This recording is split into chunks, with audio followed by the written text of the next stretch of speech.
ini satu hari sebelum Hari Keramat bagi bangsa Indonesia ya. Besok kita sama-sama merayakan 17 Agustus, tapi di gereja ini perayaannya minggu depan.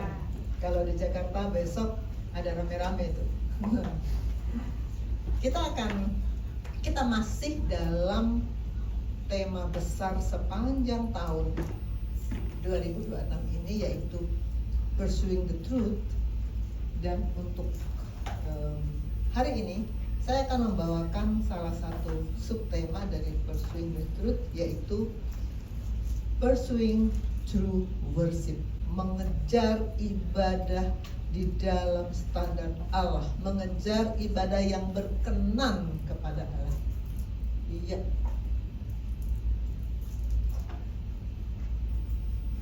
Kita akan sama-sama mendeklarasikan nats pembimbing. Saya undang kita berdiri, kita hormati firman. Kita perkatakan Ibrani 12 ayat 28 bersama-sama. 1, 2, 3. Jadi karena kita menerima kerajaan yang tidak tergoncangkan, marilah kita mengucap syukur dan beribadah kepada Allah menurut cara yang berkenan kepadanya dengan hormat dan takut. Amin. Silakan duduk Bapak Ibu Saudara. Bapak Rohani selalu mengajar saya kalau kita mau mengambil satu teks, kita harus belajar konteksnya. Maka sekarang saya mengajak kita untuk sama-sama membaca terlebih dahulu konteks dari Ibrani ini, Ibrani 12, 22 sampai 29. Kita akan baca bersaut-sautan. Saya akan baca ayat yang genap, Bapak Ibu Saudara akan baca ayat yang ganjil. Saya mulai dari ayat 22. Tapi kamu sudah datang ke Bukit Sion, ke kota Allah yang hidup, Yerusalem surgawi, dan kepada beribu-ribu malaikat, suatu kumpulan yang meriah. Dan kepada anak-anak sulung yang namanya terdaftar di sorga, dan kepada Allah yang menghakimi semua orang, dan kepada roh-roh orang yang benar yang telah menjadi sempurna, dan kepada Yesus pengantara perjanjian baru, dan kepada darah pemercikan yang berbicara lebih kuat daripada darah Habel. Jagalah supaya kamu jangan menolak Dia yang berfirman, sebab jikalau mereka yang menolak Dia yang menyampaikan firman Allah di bumi tidak luput, apalagi kita, jika kita kembali dari Dia yang berbicara dari surga. Waktu itu suaranya menggoncangkan bumi, tapi sekarang Ia memberi janji, satu kali lagi aku akan menggoncangkan bukan hanya bumi saja, melainkan langit juga. Ungkapkan satu kali lagi kepada apa yang telah digoncangkan, karena Dia dijadikan supaya juga tetap apa yang tidak tergoncangkan. Jadi, karena kita menerima kerajaan yang tidak tergoncangkan, marilah kita mengucap syukur dan beribadah kepada Allah menurut cara yang berkenan kepadanya dengan hormat dan takut. Sebab Allah kita adalah api yang menghanguskan. Amin. Sampai sekian pembacaan firman. Kita sekarang akan sama-sama belajar satu perikop dari kitab Ibrani. Ibrani ini menurut saya kan awam ya. Menurut saya ini termasuk kitab yang sulit menurut saya. Kalau dibandingkan dengan kita baca Efesus, Filipi, Galatia, kita lebih praktis untuk diikutin, untuk dimengerti lebih praktis, tapi diikuti juga belum tentu ya. Belum tentu gampang ya. Tetap susah kalau kita masih free will kita masih mengarah pada kedagingan, tetap susah. Kita sama-sama belajar Ibrani ini. Tapi kamu sudah datang ke Bukit Sion. Pengajaran Bapak Rohani mengajarkan saya bahwa Sion adalah simbol dari kehadiran Allah. Jadi kalau kita sudah datang ke Bukit Sion, berarti kita sudah punya gambaran, kita sudah punya persekutuan dengan Allah lewat Kristus. Melalui darah Yesus kita sudah punya izin masuk ke hadirat Allah. Jangan lupa ketika Tuhan Yesus mati, apa yang terjadi? Tirai bait suci terbelah dua kan? Kita bisa langsung masuk ke ruang Maha Kudus. Kita bisa langsung bertemu dengan Allah. Jadi ayat ini mengatakan identitas kita sekarang adalah anak-anak Allah yang tinggal di Sion surgawi. Identitas kita anak-anak Allah. Sebetulnya kalau di Jakarta sudah sejak beberapa tahun yang lalu Bapak Rohani mengajarkan identitas, bahwa identitas kita ada 3. Saya yakin di sini juga Pastor Rio sudah mengajarkan 3 identitas kita. Pertama, kita adalah anak. Saat kita terima Yesus sebagai juru selamat, kita disebut anak. Tapi kita juga murid. Bukan cuma anak manja yang mau enaknya aja, murid. Murid itu nggak ada manja ya. Belajar, berlatih, kita murid. Dan satu lagi, kita juga hamba. Kita sama sekali bukan teman sederajat dari Tuhan, sama sekali bukan, kita hamba yang tunduk taat apapun perintah Tuhan. Jadi ini adalah kartu identitas kita. Di alam roh ini KTP kita. Tinggal taruh foto. Saya taruh foto saya ya. Saya taruh lagi foto kembaran saya. Di sini saya ternyata punya 3 kembaran. Kembaran satunya lagi. Muncul lagi. Siapa yang mau kasih foto ke saya tampilkan nanti di sini. Tinggal kirim. Kita punya KTP kerajaan sorga sebagai anak, sebagai murid, sebagai hamba. Kamu sudah datang ke Bukit Sion, dan kepada jemaat anak-anak sulung, dan kepada Yesus pengantara. Semua kejadian ini di mana kita sudah datang ke Bukit Sion dan kita bertemu dengan jemaat anak-anak sulung yang namanya terdaftar kepada Yesus pengantara perjanjian baru. Semua ini terjadi pada saat kita masuk pada justification. Terima Yesus sebagai juru selamat. Saya sering bertanya kepada murid-murid saya, juga kepada jemaat yang di Jakarta, kita ini orang berdosa atau orang benar? Saya nggak tahu ini sudah pernah saya tanya di sini atau belum. Kemarin murid saya masih ragu-ragu, dia bilang orang berdosa, tapi terus dia jadi mikir sendiri. Yang benar adalah kita adalah orang berdosa yang dibenarkan. Dan proses pembenaran itu melalui 3 tahap: justification, sanctification, dan glorification.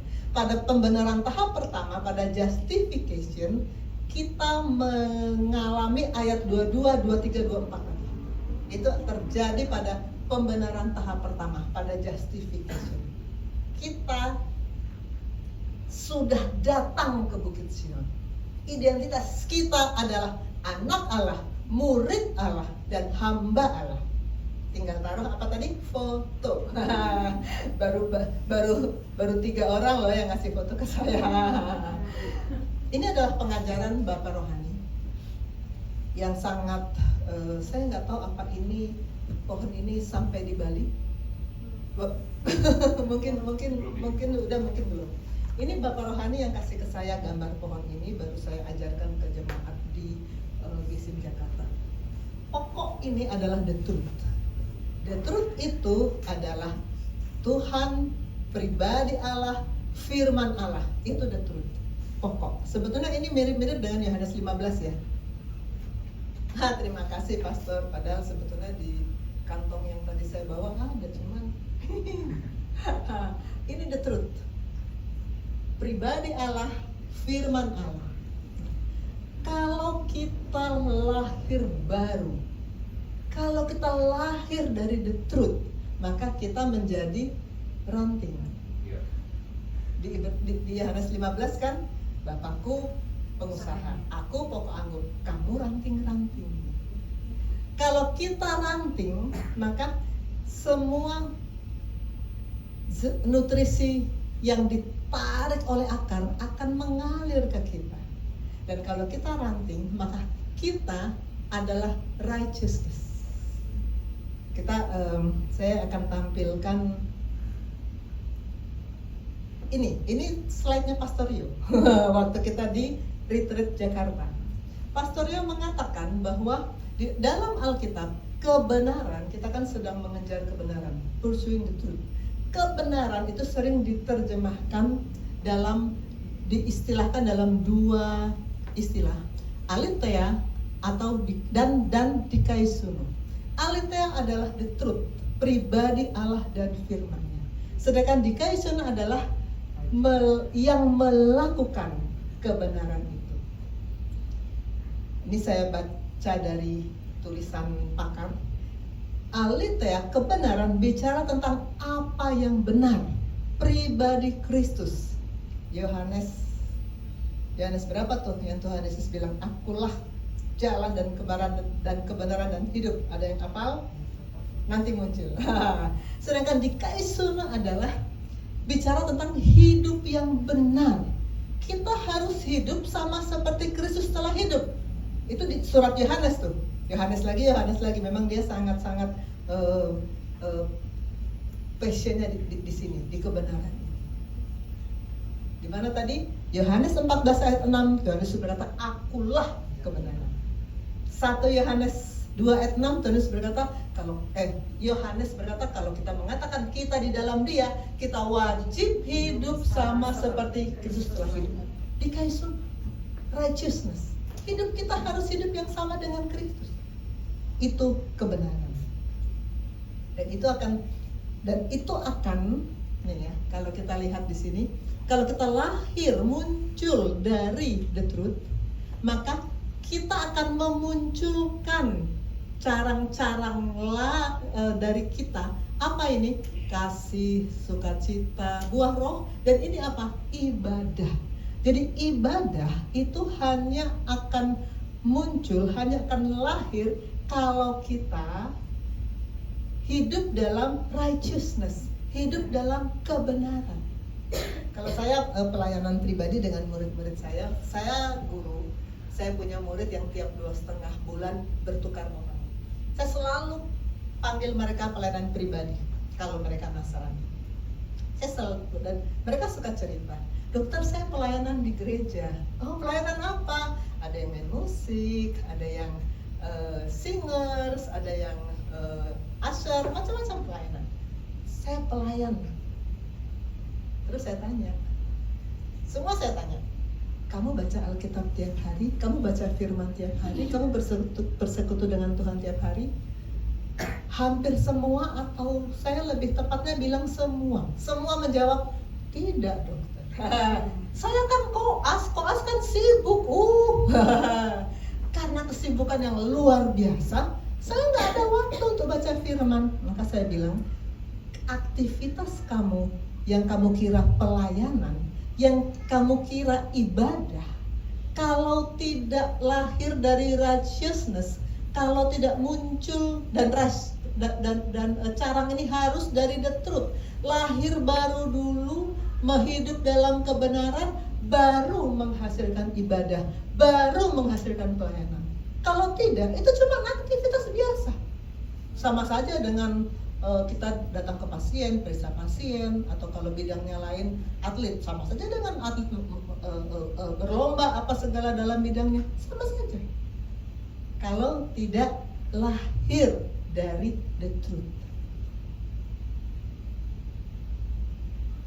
Tadi ayat 24, tadi ayat 22, 23, 24, sekarang ayat 25. Jagalah supaya kamu jangan menolak Dia.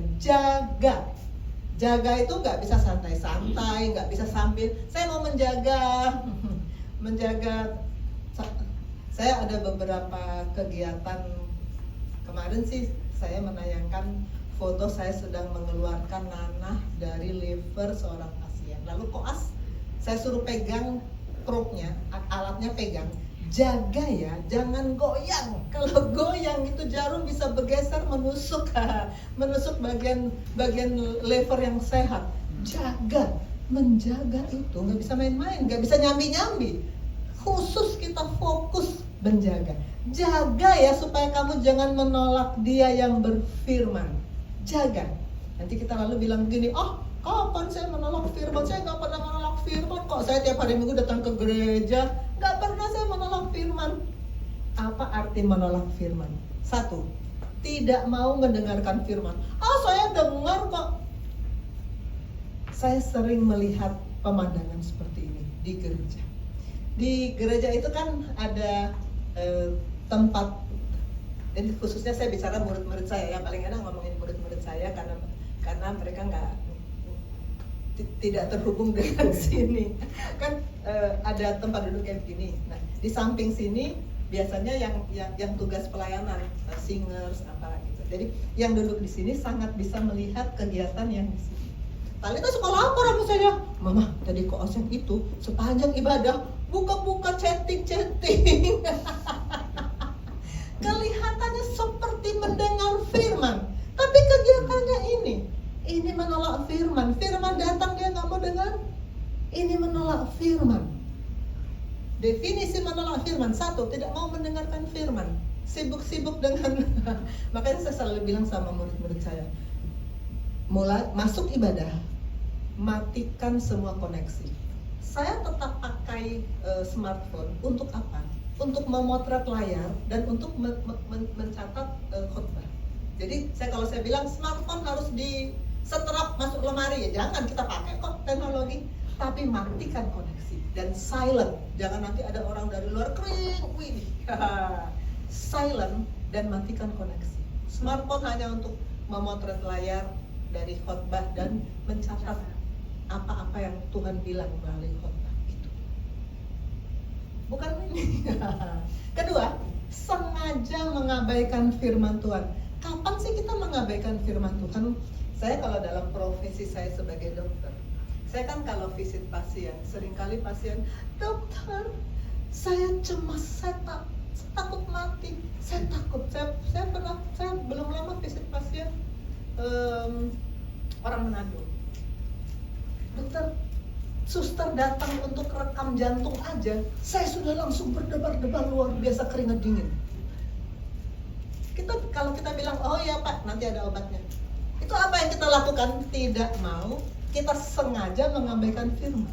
Kalau saya bilang, oh ya Pak, nanti dikasih obat, saya sengaja mengabaikan firman. Tapi kalau saya kasih ke dia, Pak, 1 Petrus 5 ayat 7, mari kita baca sama-sama. Pak, Roma 8 ayat 28, mari kita baca sama-sama.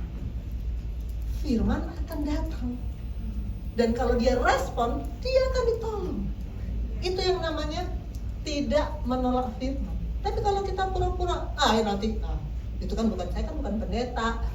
Kebetulan sih saya pastor ya, tapi kalau yang bukan pastor, saya kan bukan pendeta. Itu namanya sengaja mengabaikan firman Tuhan. Saya tadi katakan bahwa murid-murid saya setiap kali 2,5 bulan berganti orang. Setiap kali masuk grup baru, saya selalu pelayanan pribadi 1 demi 1. Kalau itu selalu saya kerjakan kan pulang dari aktivitas ya. Pulang ke rumah itu rata-rata saya berangkat hari masih gelap. Saya pulang hari sudah gelap. Dan yang saya rasakan kan capek lah. Maunya istirahat. Tapi saya tahu Tuhan taruh beban di saya. Saya harus sampaikan firman pada murid saya. Karena ternyata rata-rata mereka sebelum masuk di tempat saya, rata-rata mereka tidak pernah baca Alkitab.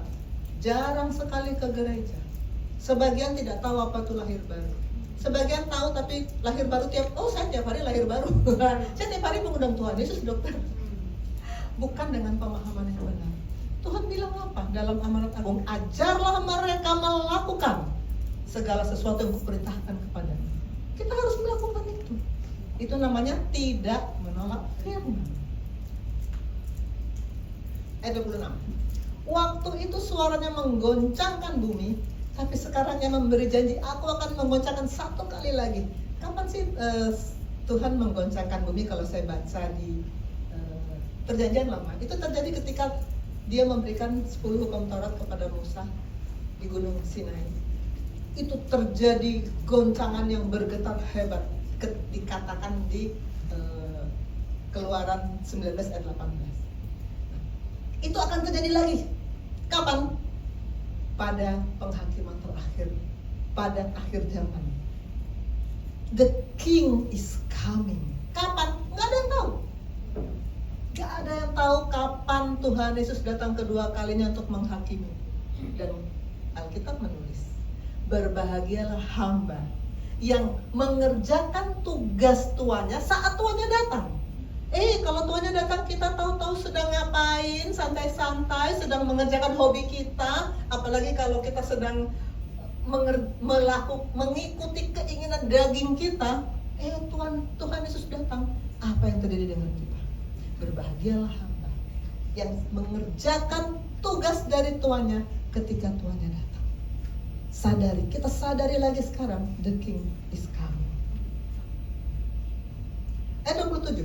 Ungkapan satu kali lagi menunjuk pada perubahan pada apa yang dapat digoncangkan, karena ia dijadikan supaya tinggal tetap apa yang tidak tergoncangkan. Ia itu apa? Ia adalah segala sesuatu yang dijadikan oleh Allah.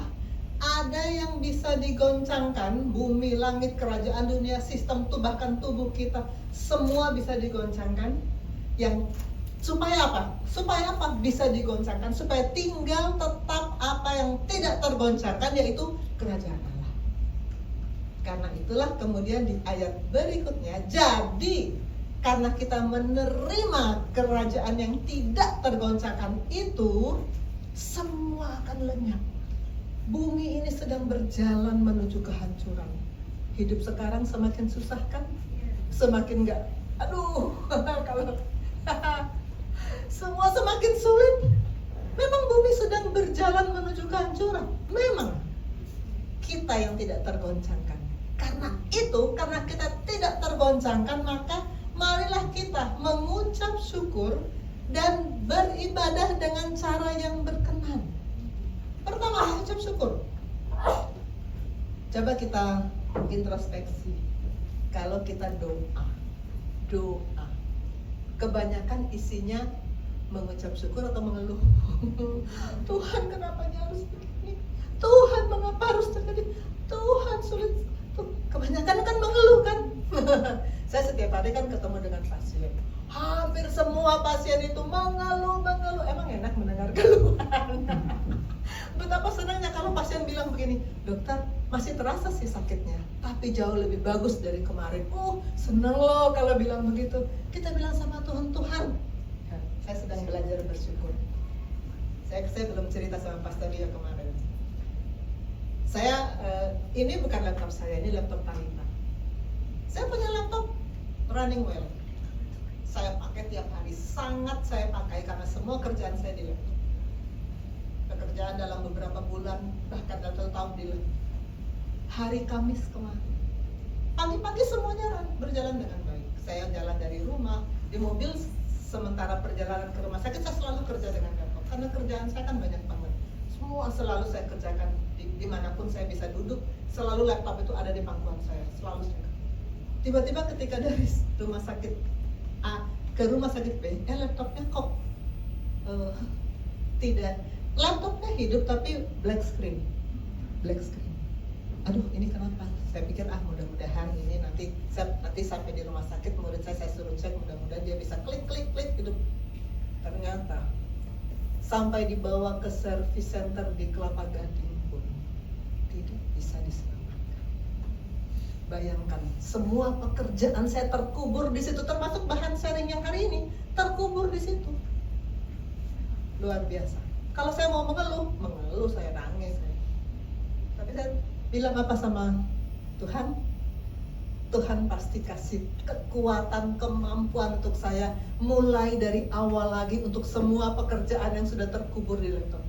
Masih banyak yang saya sendiri belum tahu nanti bagaimana saya memulainya. Tapi saya percaya, saya tidak boleh mengeluh, tidak boleh bersedih. Tuhan pasti tahu. Termasuk pada hari ini, kalau saya bisa berdiri di sini tetap menyampaikan firman, itu karena Tuhan tolong. Tanpa Tuhan mana bisa saya lakukan ini? Terkubur semuanya di laptop yang ini benar kali. Bersyukur, jangan mengeluh, bersyukur dan beribadah kepada Allah menurut cara yang berkenan kepadanya. Beribadah menurut cara yang berkenan. Seperti apa sih yang berkenan kepada Allah? Apa sih berkenan? Saya kalau kata berkenan, saya ingat cerita sekolah minggu Ratu Esther. Ratu Esther mau menghadap Raja Asperos. Kalau raja tidak berkenan, dia mati. Tapi kalau raja berkenan, raja menunjukkan tongkat, dia hidup. Itu berkenan. Berkenan itu hidup atau mati. Maka kita harus beribadah dengan cara yang berkenan kepadanya, agar ibadah kita tidak sia-sia. Serius dengan Tuhan, karena Tuhan tidak pernah main-main dengan kita. Amin. Sebab 29, Allah kita adalah api yang menghanguskan. Ini contoh. Ini Daud, ini Batseba kan. Berapa kali Daud jatuh dalam dosa zina? Cuma satu kali kan? Orang mah banyak yang sudah ulang lagi. Daud cuma 1 kali. Dan dia langsung minta ampun. Tuhan mengampuni. Tapi konsekuensi dari perbuatannya tetap ada. Apa yang terjadi dengan Amnon dan Tamar? Apa yang terjadi dengan Absalom? Apa yang terjadi dengan pecahnya Yerobeam Rehabeam? Apa yang terjadi? Oleh sebab itu pedang tidak akan menyingkir dari keturunan. Itu kan konsekuensi. Jadi jangan main-main dengan kekudusan Tuhan. Allah kita adalah api yang menghanguskan. Jangan nanti kan bisa bertobat, nanti kan bisa minta ampun. Hey, Allah kita adalah api yang menghanguskan. Oke, sekarang kita masuk pada what. Saya selalu what, why, how. What? Apa sih ibadah? Ini pengajaran Bapak Gembala. Ibadah itu di perjanjian lama ada 2 istilah, avodah dan sakah. Ini bukan ilmu saya sama sekali ya, saya diajar sama Bapak Rohani. Avodah dan sakah. Sedangkan di perjanjian baru, Lateria, Eusebia, dan Treskia. Ini pastor juga pasti tahu. Kalau ilmu saya mah bukan. Baik, sekarang kita lihat perjanjian lama, avodah dan sakah. Avodah itu dari kata avodah, artinya ibadah, melayani, bekerja. Jadi avodah artinya kita beribadah dalam semua yang kita kerjakan. Itu avodah. Jadi kata ibadah, avodah mengandung pengertian melayani Tuhan sebagai hamba, bukan cuma ritual agama di gedung gereja. Di gedung gereja kita berapa jam sih? 2 jam, 3 jam. Sesudah itu di tempat kita sehari-hari kita bagaimana? Apakah kita masih kelihatan rohani? Ini contoh Yusuf. Yusuf kita akan belajar ada 3 sesi dari hidupnya. Di rumah Potifar, di penjara, dan di istana Firaun. Kita bicara dulu di rumah Potifar. Kejadian 39 ayat 2-4. Saya baca dengan cepat. Tapi Tuhan menyertai Yusuf sehingga ia menjadi seorang yang selalu berhasil dalam pekerjaannya, maka tinggallah ia di rumah tuannya orang Mesir itu. Setelah dilihat oleh tuannya bahwa Yusuf disertai Tuhan dan bahwa Tuhan membuat berhasil segala sesuatu yang dikerjakannya, maka Yusuf mendapat kasih tuannya dan ia boleh melayani dia. Pada Yusuf diberikan kuasa dari atas rumahnya dan segala miliknya diserahkan pada kekuasaan Yusuf. Dimulai dari pernyataan, tapi Tuhan menyertai Yusuf. Ada hubungan dari the truth ke righteousness. Yusuf lahir dari the truth. Maka semua yang dia kerjakan, dia kan di tempat Potifar bukan mimpin komsel, bukan jadi asyaf, bukan pekerjaan-pekerjaan yang kita lihat sebagai pelayanan kepada Tuhan, bukan, dia sebagai budak kerja, tapi pekerjaannya diberkati oleh Tuhan sehingga tuannya bisa melihat Tuhan melalui pekerjaan Yusuf. Itu pertama di rumah Potifar. Kedua, di penjara. Yusuf kan kita semua tahu ceritanya, difitnah, lalu dia dicobloskan ke penjara bawah tanah ya, dan ini pasti sangat-sangat tidak nyaman. Sudah budak di penjara pula, sangat-sangat tidak nyaman. Tapi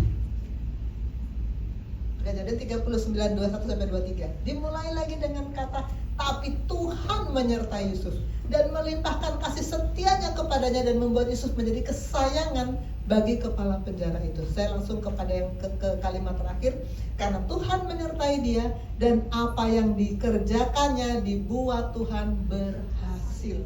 Itu avodah, itu ibadah melalui pekerjaan. Ada Tuhan yang menggerakkan. Bapak Rohani ada skema, saya nggak tampilkan skemanya, yang menggerakkan manusia bisa 2, 1 firman, 1 bukan firman. Kalau firman yang menggerakkan kita, maka itulah avodah. Kalau bukan firman yang menggerakkan kita, itu akan menuju pada kehidupan kekekalan bersama yang satunya lagi.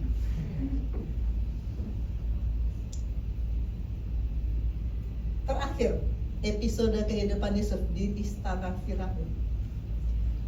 kita kan semua sekolah minggu ya, waktu kecil kita tahu ya bagaimana ceritanya Yusuf bisa menerjemahkan mimpi dari juru minuman dan juru makanan. Lalu ketika Firaun dapat mimpi, si juru yang naik juru minuman ya, yang mati juru makanan. Si juru minuman bilang, waktu itu memang ada yang bisa menerjemahkan mimpi, maka dipanggillah Yusuf. Lalu Yusuf menerjemahkan mimpi Firaun, sehingga Firaun ngomong begini, mungkinkah kita mendapat orang seperti ini yang penuh dengan roh Allah? Yang dipuji bukan Yusuf ya, yang dipuji Allah. Dan Firaun berkata kepada Yusuf, oleh karena Allah memberitahukan semuanya ini kepadamu. Firaun nggak bilang, oleh karena kamu pintar, enggak. Allah yang memberitahukan. Berarti Yusuf bilang sama Firaun, ini Allah yang memberitahu kepada saya. Maka yang dipuji Allah. Maka Yusuf diangkat menjadi orang kedua di Mesir. Luar biasa. Kalau kita menjadikan ibadah sebagai pekerjaan kita avodah, maka Tuhan memberkati kita menjadi berkat. Amin. Itu Yusuf. Pekerjaan bagi Yusuf adalah pelayanan. Yusuf berhasil karena dia melayani di dunia kerja, bukan sebatas di gereja. Mana ada gereja di Mesir ketika itu, semua orang menyembah berhala. Tapi dia bekerja bersama-sama dengan Tuhan yang di dalam dia, maka dia menjadi berkat. Avodah. Saya ini dari slide saya yang sebelumnya, saya nggak tahu saya sudah pernah bawa di sini atau belum. Yang namanya buah dari pelayanan, buah dari firman yang bekerja di dalam kita. Definisinya satu, aktivitas digerakkan oleh firman. Saya selalu bilang sama murid saya, kalau kamu nari di gereja, kalau kamu main musik di gereja, kalau kamu melakukan apapun pelayanan di gereja, tapi pagi-pagi kamu nggak baca firman, maka itu bukan buah. Bukan buah, itu aktivitas biasa. Yang menggerakkan kamu bukan firman. Jadi pagi-pagi harus mulai hari dengan firman. Firman yang menggerakkan kita, maka kita menghasilkan buah. Aktivitas kita digerakkan oleh firman, dan hasilnya kemuliaan Allah. Firaun memuliakan Allah. Itu adalah buah dari apa yang dikerjakan oleh Yusuf. Tadi pertama avodah, kedua sakah. Sakah juga diterjemahkan sebagai ibadah. Sakah lebih bersifat apa yang kita lakukan saat ibadah di gereja. Dia sujud, hormat, menyembah, sujud sampai ke tanah, karena kita mengakui, mengagumi kemuliaan Allah. Makna ibadah adalah sikap hati yang merendahkan diri di hadapan Allah yang maha tinggi. Kita harus fokus menyembah Tuhan pada saat puji-pujian. Fokus menyembah Tuhan dengan hati yang penuh rasa hormat. Abraham ketika membawa Ishak, kita tahu Abraham pernah Tuhan kasih perintah yang sepertinya nggak masuk akal, persembahkan anakmu, gitu ya. Lalu Abraham membawa Ishak yang dia mau persembahkan, dan dia bilang sama bujangnya, tinggal di sini, nanti kami akan kembali. Dan dalam terjemahan bahasa Inggris dikatakan, I will go yonder and worship. Worship, Abraham mau worship, mempersembahkan anaknya. Itu adalah worship, worship bagi Tuhan. Bapak Rohani selalu bilang, tidak ada penyembahan tanpa persembahan. Kalau kita bilang, Tuhan aku mau sembah Engkau, harus ada persembahan. Harus ada persembahan. Tadi saya katakan, kalau kita, Tuhan aku persembahkan hidupku, tubuh, jiwa, rohku, pastikan yang dipersembahkan di mezbah itu sudah mati. Mati bagi diri sendiri, mati bagi kedagingan. Baru bisa kita persembahkan kepada Tuhan. Dan apa yang dipersembahkan Abraham? Anaknya yang tunggal, anak satu-satunya. Betapa luar biasanya hati Abraham dan kerelaannya untuk memberi persembahan saat dia menyembah Tuhan. Serela apa kita memberikan saat kita menyembah Tuhan? Serela apa? Seikhlas apa? Musa ketika dia di Keluaran 34:5-8, turunlah Tuhan dalam awan, lalu berdiri di sana dekat Musa serta menyerukan nama Tuhan. segeralah Musa berlutut ke tanah lalu sujud menyembah. Betul-betul berlutut di tanah sujud menyembah. Ini sikap kita ketika mengakui kemuliaan Tuhan. Kemarin dalam retreat di Jakarta kita lagi doa, tiba-tiba Bapak Rohani bilang begini, saya mau kita semuanya berlutut. Kita berlutut semuanya, kita menyembah Tuhan, betul-betul menyembah Tuhan. Dan ketika itu kita merasa luar biasa sesi menyembah Tuhan ketika kita betul-betul berlutut di lantai, berlutut semuanya. Karena kita mau sungguh-sungguh menyembah Tuhan, karena kita tahu Tuhan juga sungguh-sungguh kok sama kita. Tuhan gak main-main dengan kita. Daud dalam Mazmur 95 ayat 6, Daud berkata, masuklah, marilah kita sujud menyembah, berlutut di hadapan Tuhan yang menjadikan kita. Daud itu raja, dia punya takhta yang mewah, tapi di hadapan Tuhan dia berlutut. Bahkan bukan cuma berlutut, ada cerita lain dari Daud, 2 Samuel 6 ayat 14, dan Daud menari-nari di hadapan Tuhan dengan sekuat tenaga. Menari-nari di hadapan Tuhan dengan sekuat tenaga. Saya nggak bisa bayangkan orang yang dalam puji-pujian penyembahan hanya berdiri pegang-pegang kursi komat kami tanpa ekspresi. Saya nggak bisa bayangkan bagaimana kita mau menghadap Tuhan seperti itu. Daud yang raja nari-nari sekuat tenaga, berlutut sampai mukanya sampai ke tanah. Kita jaim banget sama Tuhan, jaim banget.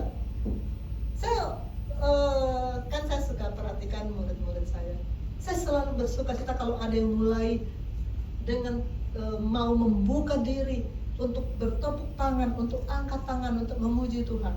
Tapi masih ada juga sih yang tetap pegang-pegang sandaran kursi. Ngapa kan? Papi suka bilang sandaran kursi nggak usah dipegang, nggak akan lari itu. Tapi belum semua. Saya ajak kita yang ada di sini betul-betul sadari betapa kudusnya Tuhan, betapa mulianya Tuhan, betapa di Alkitab diceritakan bagaimana tokoh-tokoh Alkitab menyembah Tuhan, mengagungkan Tuhan, memuji Tuhan. Kita lalu bagaimana? Ezra ini mungkin saya nggak tahu apakah semua tahu cerita Ezra. Ezra ini hidup di zaman ketika bangsa Israel sudah dibebaskan dari pembuangan Babel, kembali ke Yerusalem, dan di situ Yerusalem sudah hancur lebur, lalu mereka kerja keras membangun. Sesudah tembok diselesaikan, mereka mau sama-sama memuji Tuhan, dan ketika Ezra memuji Tuhan, ayat 7. Lalu Ezra memuji Tuhan Allah yang maha besar, dan semua orang menyambut dengan amin amin sambil mengangkat tangan. Lalu mereka berlutut dan sujud menyembah. Berapa banyak dari kita yang spontanitas amin amin sambil angkat tangan? Waktu saya baru masuk di gereja GC, saya kan dari gereja Injili, saya sebutnya ya, yang terdiri dari 3 huruf itu, yang jemaatnya banyak itu. Dan disitu kan tidak ada tepuk tangan, nggak ada, apalagi amin amin angkat tangan. Terus saya suka lihat beberapa hamba waktu itu. Saya duluan masuk ya di GSIM dari Pastor Rio ya, waktu itu Pastor Rio masih belum lahir.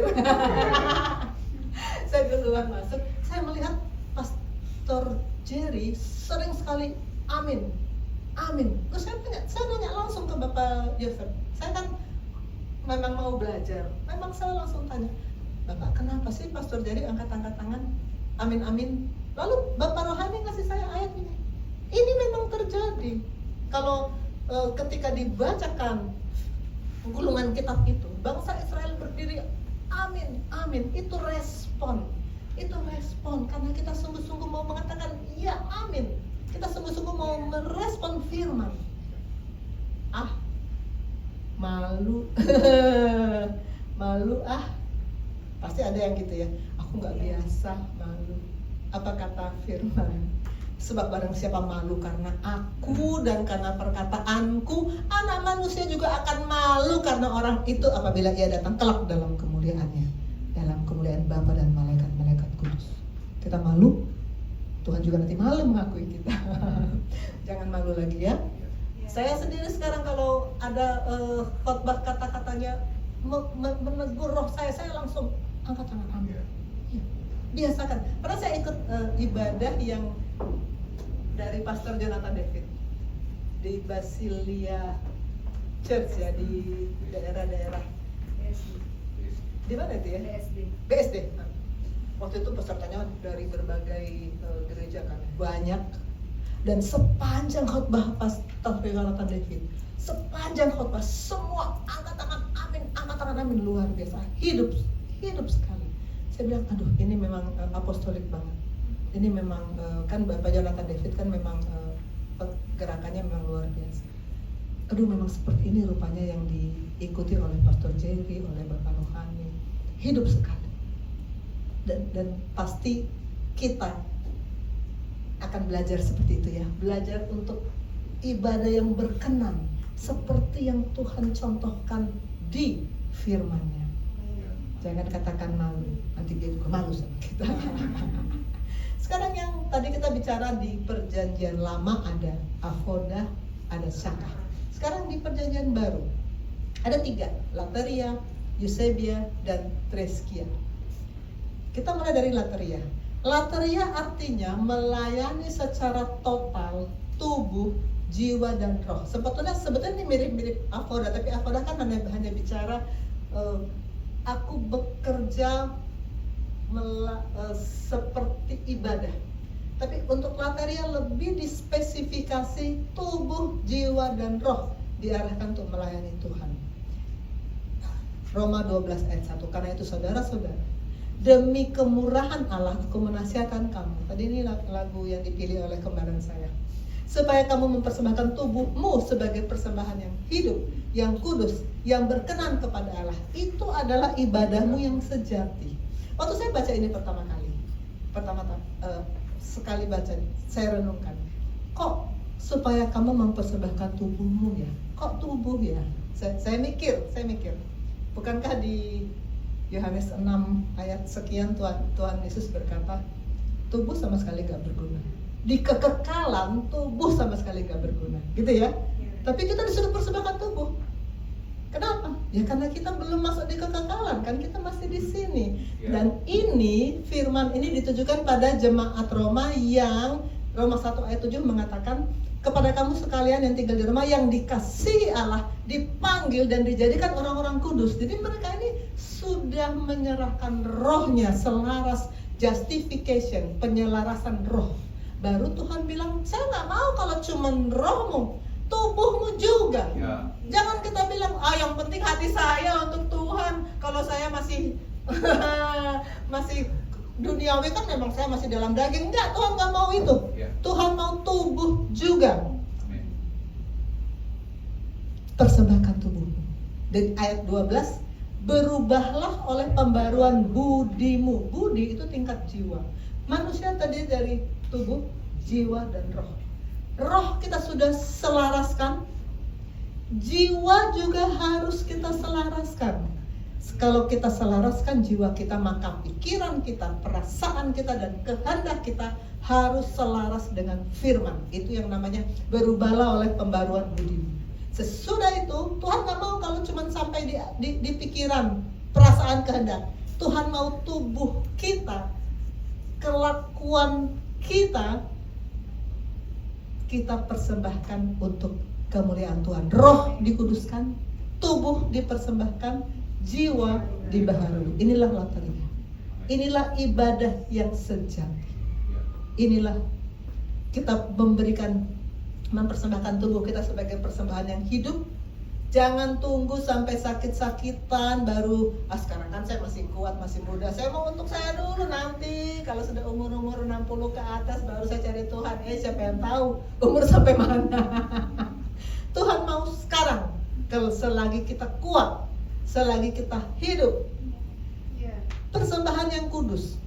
Mana bisa saya kasih persembahan yang kudus, saya kan manusia dalam daging, nggak bisa hidup kudus. Siapa bilang?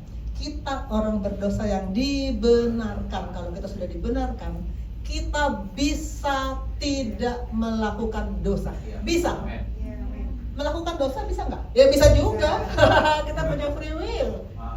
Tapi tidak melakukan dosa bisa. Makanya dalam 1 Petrus 1 ayat 15 sampai 16, Allah berfirman melalui Petrus, Kuduslah kamu sebab aku kudus. Itu kalimat perintah. Kuduslah kamu sebab aku kudus. Allah tidak bisa bersekutu dengan ketidakkudusan. Persembahan yang berkenan kepada Allah, berkenan kepada. Jangan cari perkenanan manusia, cari perkenanan Allah. Nanti dia bilang apa? Nanti orang bilang apa? Itu perkenanan manusia. Cari perkenanan Allah. Amin. Itulah ibadah yang sejati. Dan kalau saya ringkas ibadah yang sejati itu, saya suka dengan Kolose 3:23 ini moto dari Bin-Roh Kris di Koja. Itu adalah persekutuan karyawan Kristen Nasrani di Koja. Apapun yang kamu perbuat, perbuatlah dengan segenap hatimu seperti untuk Tuhan dan bukan untuk manusia. Ini harus menjadi moto hidup kita dalam pekerjaan. Apalagi kami kan sebagai dokter kan tiap hari mengobati pasien. Ini seperti kita untuk Tuhan loh, bukan untuk manusia loh, gitu. Inilah ibadah yang sejati. Kedua, tadi kan yang pertama lateria di Perjanjian Baru. Kedua, eusebia. Eusebia adalah kesalehan hidup. Beribadah dengan sikap hati yang penuh rasa hormat dan takut akan Tuhan. Mirip-mirip dengan sakah eusebia ini. Makanya Timotius 1 Timotius 6 ayat 11 ini surat Paulus kepada Timotius kan. Tapi engkau hai manusia Allah, jauhilah semuanya itu yang ayat sebelumnya itu. Kejarlah keadilan, kejarlah ibadah, kejarlah kesetiaan, kasih, kesabaran dan kelembutan. Ibadah harus dikejar. Yang kita kejar itu apa? Perkenanan Allah. Ibadah yang berkenan kepada Allah. Tadi saya sudah kasih contoh ini. Ini banyak yang seperti ini. Sedang khotbah, aktivitas jemaat kayak begini. Ini tidak boleh terjadi di GC. Tidak boleh. Ini menyakiti hati Tuhan. Tidak boleh. Pastikan HP, smartphone hanya untuk menyalin khotbah, memotret layar ayat-ayat, matikan koneksi. Bagaimana Tuhan mau berkenan kalau kita beribadah tanpa ekspresi? Bayangkan, bandingkan kanan dan kiri.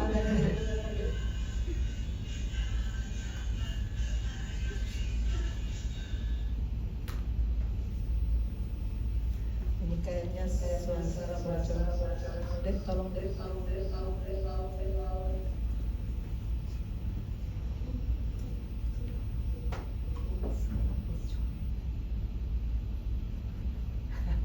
Talita ini konsultan saya.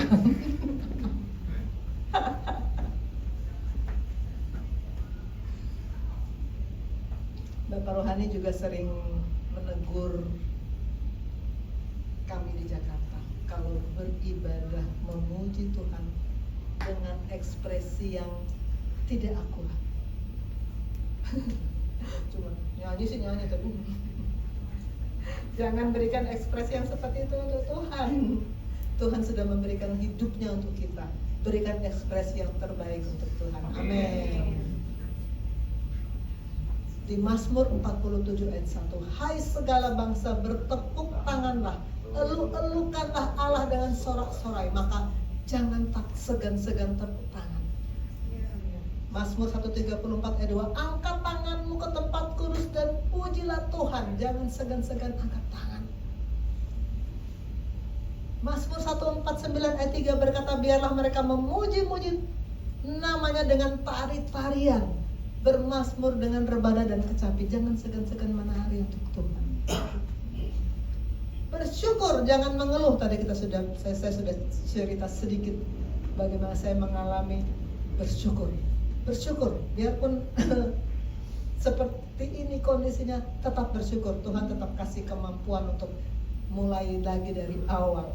Jangan hendaknya khawatir tentang apapun juga, tapi nyatakan keinginanmu. Kita boleh menyatakan keinginan kita.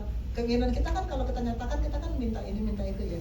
Tapi dalam doa dengan permohonan, dengan ucapan syukur. Jangan lupa mengucap syukur dulu. Kalau begitu kita mengucap syukur, kita langsung menyadari. Dan biasanya keluhan dan permohonan kita langsung Tereduksi. Udah mengucap syukur kita sudah tahu, Tuhan sudah tolong kok. Ngapain lagi mengeluh sama Tuhan? Oke. Yang ketiga di perjanjian baru, tadi pertama Lateria, kedua Eusebia, ketiga Treskia. Treskia ini ibadah yang dijalankan secara lahiriah, mengikuti ritual agama yang dibuat oleh manusia. Jadi ada ibadah yang dibuat oleh manusia. Contohnya ada aliran-aliran yang harus mengganti nama Tuhan dengan Yahweh, dengan Elohim, macam-macam lah, macam-macam. Ini bukan dari Allah. Ini bukan dari Allah. Jadi kalau kita summary, Avodah dan Sakah itu berkenan. Lateria dan Eusebia itu berkenan. Tapi Treskia itu tidak berkenan. Sekarang, why? Mengapa? Mengapa kita harus mengejar ibadah yang berkenan? Apakah ada ibadah yang nggak berkenan? Masa nggak berkenan orang kita sudah datang kepada Tuhan, masa ditolak? Ternyata dari generasi kedua sudah ada ibadah yang ditolak. Ini semuanya tahu ya, ini Kain dan Habel ya. Ternyata Kain ditolak, Habel diterima. Kenapa? Kalau ini singkat saja, kenapa Kain ditolak? Karena Kain memberikan hanya sekedarnya, sebagian dari hasil tanahnya, sedangkan Habel mempersembahkan yang terbaik, anak sulung kambing dombanya, yakni lemak-lemaknya. Jadi kalau kita mau memberi untuk Tuhan, beri yang terbaik. Jangan hitung-hitungan sama Tuhan. Jangan hitung-hitungan sama Tuhan. Beri yang terbaik. Kain memang poin kedua, Kain memang hidup dalam kejahatan. Kalau kita baca, saya nggak munculkan, nanti banyak makan waktu. 1 Yohanes 3:12 menulis bahwa Kain memang hidup dalam kejahatan. Jadi Tuhan tidak hanya melihat sekian jam kita di ibadah, tapi kehidupan kita dari 24 jam sehari, 7 hari seminggu, 30 hari sebulan, itu Tuhan lihat, malaikat menilai, lapor sama Tuhan. Dan sedangkan Habel memang hidup dalam kebenaran, disaksikan oleh penulis Ibrani. Habel memang hidup dalam kebenaran.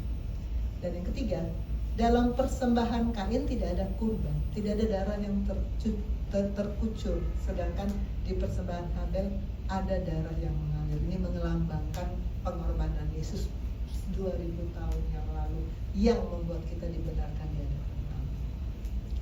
Jadi yang pertama, ada ibadah yang ditolak. Kedua, ada ibadah yang hanya formalitas. Tuhan Yesus bilang, bangsa ini mendekat dengan mulutnya, memuliakan aku dengan bibirnya, padahal hatinya menjauh daripadaku. Kita pernah nggak sih, dulu waktu saya belum di sini, belum di GC, saya sering merasakan kita ke gereja itu cuma formalitas, nyanyi-nyanyi, tapi pikiran kita mikirin masalah, mikirin rencana, bukan sungguh-sungguh. Tuhan nggak mau, ini ibadah yang tidak berkenan. Percuma mereka beribadah kepada kata Tuhan. Di Matius 15 ayat 9 Tuhan bilang, percuma mereka beribadah kepadaku. Jadi ibadah bisa percuma, bisa. Kalau kita hanya melakukan dari ucapan mulut kita, tapi hati kita menjauh dari Tuhan. Apa sih, coba kita introspeksi, apa sih motivasi kita datang ke ibadah? Ada yang ke ibadah, murid saya pernah bersaksi, saya ke ibadah karena memang sudah tradisi, kalau saya nggak datang nanti mama saya marah misalnya. Ada yang ke ibadah karena udah janji sama teman ketemu, jadi saya datang karena mau. Ada juga yang mau cari pacar, ada yang saya mau cari nasabah, kalau yang marketing butuh. Ada juga yang menemani orang tua, apalagi kalau orang tuanya sudah mulai bicara warisan, supaya nanti saya dapat warisan gede, menemani orang tua. Disuruh atasan, kalau di Jakarta murid-murid saya sebagian karena saya suruh memang. Tapi saya bilang sama mereka, kalau kalian tidak ditangkap Tuhan, kalian sendiri yang rugi. Disuruh atasan boleh saja, tapi kemudian ketemu Tuhan, bertobat. Alasan ketiga kenapa? Allah kita adalah api yang menghanguskan. Tadi kita sudah lihat bagaimana Daud di Ibrani 12:28-29, ayat 29-nya, sebab Allah kita adalah api yang menghanguskan. Kita tadi cerita Daud, sekarang cerita Uza dan Nadab Abihu. Uzzah nih gak terlalu populer. Mungkin sebagian dari kita yang ada di sini mungkin gak pernah dengar nama Uzzah. Uzzah tuh sebetulnya berniat baik, ditawari. Takut mau jatuh, ditangkap. Tapi dia tidak disuruh Tuhan. Dan tabut itu kudus. Apa yang terjadi? Dia mati. Dia mati. Allah kita adalah api yang menghanguskan.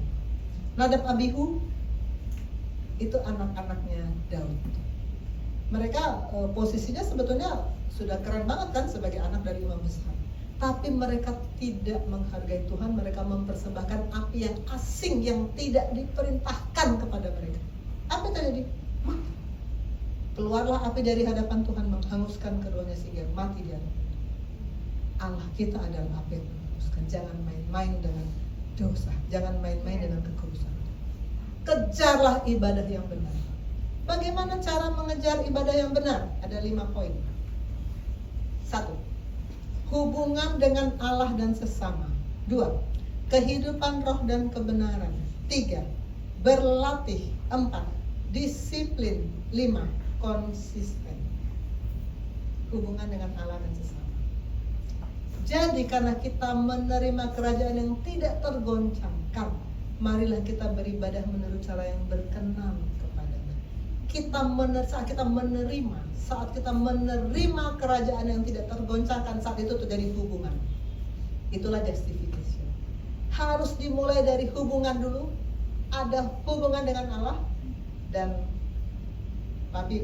Bapak Rohani mengatakan kalau kita punya hubungan dengan Allah, maka dalam hubungan dengan manusia kita pun akan menghasilkan yang terbaik. Karena kita berada dalam hubungan dengan Allah. Amin. Ini kembali ke pohon yang tadi. Kalau kita berada lahir dari sini, maka semua nutrisi akan mengalir ke kita. Kita akan menghasilkan yang terbaik. 2. Kehidupan roh. Kalau kita sudah menerima, jadi sudah justification, maka selanjutnya dalam proses sudah justification adalah sanctification.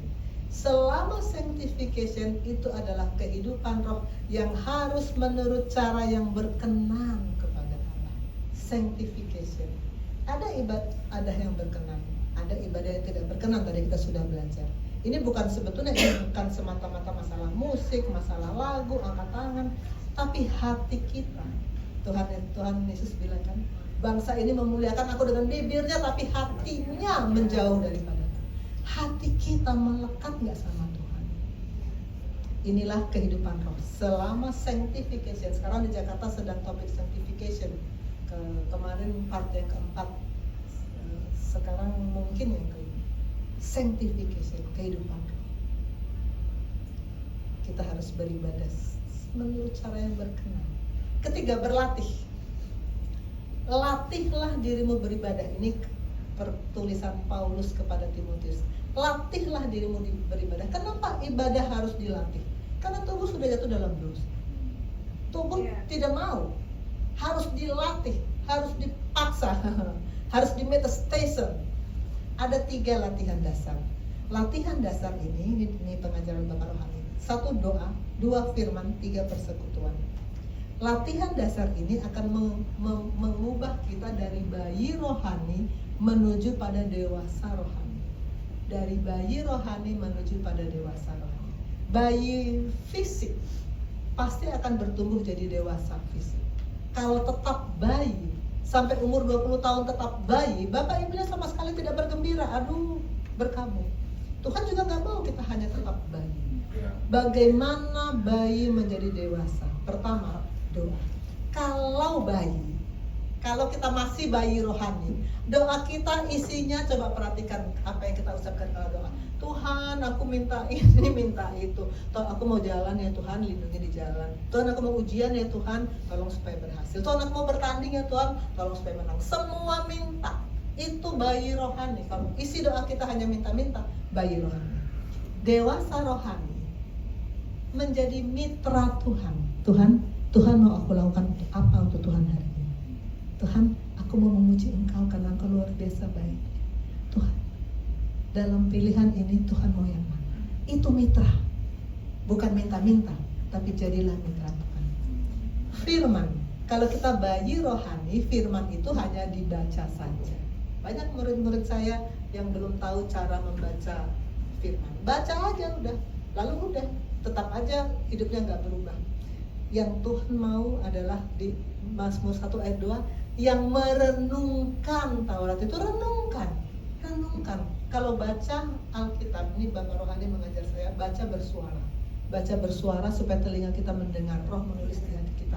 Lalu renungkan, tanya sama Tuhan, berkomunikasi dengan Tuhan saat bacaan kita. Tuhan mau bilang apa sama saya dari ayat ini? Apa yang Tuhan mau sampaikan? Nanti akan ada kata-kata Kristus. Itulah firman yang berkata-kata, itulah rema. Itulah yang kemudian nanti akan mengubahkan kita dan membuat kita semakin bertumbuh di dalam Tuhan, menjadi dewasa rohani. Renungkan firman. Lalu persekutuan, kita punya persekutuan. Kalau masih bayi rohani itu all about me. Semua pokoknya untuk saya yang mau dipuji, saya yang mau tampil, saya yang itu all about me. Kalau kita sudah dewasa rohani, all about Jesus. Gak ada lagi yang memikirkan kepentingan Yesus. Ini 3 latihan dasar untuk kita. Bagaimana cara memperkuat roh? Kita bisa membaca, mendengar tentang cerita Abraham mempersembahkan Ishak, cerita Yusuf dibuang oleh saudara-saudaranya, cerita Musa membelah laut, cerita Daud mengalahkan Goliat, cerita Daniel masuk gua singa, cerita Saulus dibutakan. Itu kita baca, bisa. Semua kita baca itu. Tapi itu akan berbeda dengan kalau kita mengalami. Kita harus mengalami, bukan cuma dari baca. Untuk menjadi roh, untuk punya roh yang kuat, kita harus mengalami sendiri bagaimana perjalanan kita dengan Tuhan. Salah satu ayat yang pernah saya alami, Mazmur 23 ayat 4, sekalipun aku berjalan dalam lembah kekelaman, aku tidak takut bahaya sebab Engkau besertaku. Ini diberikan kepada saya waktu saya mengalami, Pastor Rio tahu ceritanya, mengalami tumor. Saya harus dioperasi besar. Saya bilang, Tuhan, aku sekarang sedang berjalan dalam lembah kekelaman, tapi aku tidak takut bahaya karena Engkau bersama-sama. Puji Tuhan. Ramalan medis, tapi Tuhan memberikan yang terbaik karena Dia masih mau terus pakai saya. Puji Tuhan. Bayi rohani kalau ada masalah akan merengek, marah, ngambek. Tapi dewasa rohani kalau ada masalah, perkatakan firman. Perkatakan firman. Ada masalah, jangan merengek, ngambek. Tuhan, kenapa begini Tuhan? Perkatakan firman. Itu akan bikin kita semakin kuat, semakin dewasa roh kita. Keempat, berlatih. Tapi aku melatih tubuhku dan menguasainya seluruhnya. Ini kata Petrus dalam 1 Korintus. Ini kayaknya berlatih deh, ini ketutupan. Disiplin. Tadi nomor 3 berlatih. Disiplin. Bangun disiplin rohani. Ibadah. Ini mama tekan apa nih? Ini. Oke. Bangun disiplin rohani. Ibadah yang benar butuh disiplin. Kalau kita nggak disiplin, paling cuma sehari, 2 hari, seminggu, 2 minggu, lalu kemudian kembali ke kehidupan yang lama. Kita harus latih tubuh kita, kuasai tubuh kita supaya kita punya disiplin. Ini salah satu tokoh Alkitab yang punya disiplin yang sangat baik, ini Paulus. Paulus ini sebelum dipanggil Tuhan, dia adalah orang yang sangat disiplin dalam kacamata dia. Aku disunat pada hari ke-8, bangsa Israel, suku Benyamin. Tapi kemudian sesudah dia ditangkap Tuhan, dia bilang, aku melupakan apa yang di belakangku, mengarahkan diri apa yang di hadapanku, dan berlari-lari pada tujuan. Dan karena Paulus sangat berdisiplin, maka apa hasilnya dari disiplin Paulus? Dia menghasilkan 14 kitab di Alkitab, paling produktif. penulis yang paling banyak di Alkitab, Paulus. Luar biasa. Luar biasa. Dari disiplinnya dia menjadi yang sangat produktif. Sebaliknya yang tidak disiplin, contohnya Simpson. Simpson ini sebetulnya Nazir ya, Nazir Allah yang sebetulnya dia bekerja selama 20 tahun lama. Sebetulnya lumayan sih 20 tahun bekerja sebagai Nazir, tapi dia tidak bisa mendisiplinkan matanya. Lihat perempuan langsung jatuh. Maka akhirnya Tuhan mengizinkan dia mengalami, kita tahu bagaimana akhir hidup Simpson kan, dia dibutakan, tapi untungnya di akhirnya sekali dia bisa kembali bertobat dan dia bisa Tuhan mengembalikan kekuatannya dan dia bisa membunuh lebih banyak, atau kalau kata Alkitab lebih banyak dari yang selama hidup dia bunuh. Karena tujuan Tuhan kan memberikan dia sebagai Nazir kan untuk mengalahkan Filistin, memimpin Israel mengalahkan Filistin. Tapi yang dia lakukan apa? Malah kita tahu bagaimana hidupnya Simpson ya. Kalau kita tidak punya disiplin, kita akan mengalami seperti itu. Dan kelima terakhir konsisten. Konsisten artinya tidak berubah-ubah, selaras, sesuai, itu konsisten. Tindakan dan ucapan itu cocok, itu namanya konsisten. Daniel seorang yang sangat konsisten. 3 kali sehari dia selalu berlutut memuji Allahnya. Apapun yang terjadi, waktu tiba-tiba ada ancaman, siapa yang tetap menyembah Allahnya, yang tidak menyembah kepada raja akan dijebloskan ke gua singa, dia tidak berubah, tetap konsisten. Dan kita tahu bagaimana ujungnya. Yang tidak konsisten adalah ahli-ahli Taurat, dikecam oleh Tuhan Yesus. Tuhan Yesus berkata, ahli-ahli Taurat sudah menduduki kursi Musa, karena itu turutilah apa yang mereka ajarkan, tapi jangan turuti perbuatan mereka. Ahli Taurat ngajarnya pintar, tapi hidupnya dicela oleh Tuhan. Apa yang terjadi kalau tidak konsisten? Tuhan Yesus bilang kepada ahli Taurat, hai kamu ular-ular, kamu keturunan ular beludak, bagaimana mungkin kamu dapat meluputkan diri dari hukuman neraka? Berarti nggak bakal luput. Kalau kita tidak konsisten, akhirnya kita akan senasib dengan hal itu. Pastikan kita konsisten, punya hubungan yang benar dengan Allah, kehidupan roh yang kita pelihara dalam sanctification, berlatih, berdisiplin, dan konsisten.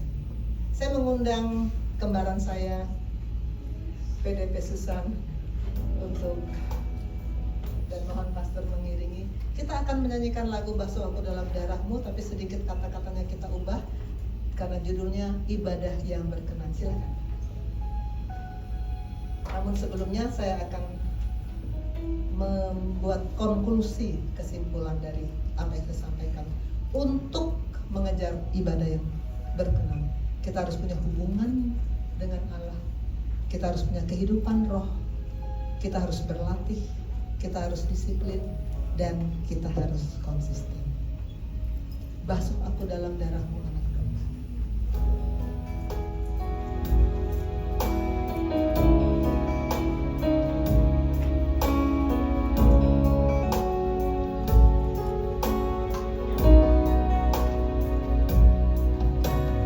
Basuh aku di dalam darahmu, anak domba.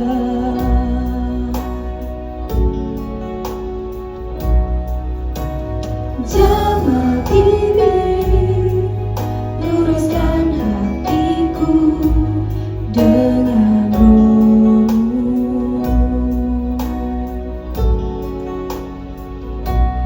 Kejar ibadah yang berkenan, lebih dari segala harta. Kejar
kami ibadah yang berkenan kepadamu. Ampuni kami Bapa kalau selama ini kami tidak sungguh-sungguh menghargai kekudusan-Mu, kami tidak sungguh-sungguh menghargai ibadah yang Tuhan inginkan.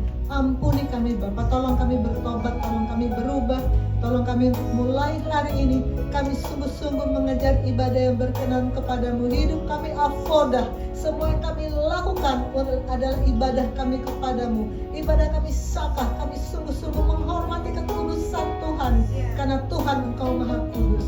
Engkau sungguh-sungguh dengan kami juga mau sungguh-sungguh dengan Tuhan. Terima kasih Bapak, inilah hidup kami yang mau kami persembahkan tubuh, roh, dan jiwa kami untuk kemuliaan-Mu. Dalam nama Tuhan Yesus, mari sama-sama kita yang mau mengejar ibadah yang berkenan, sama-sama kita katakan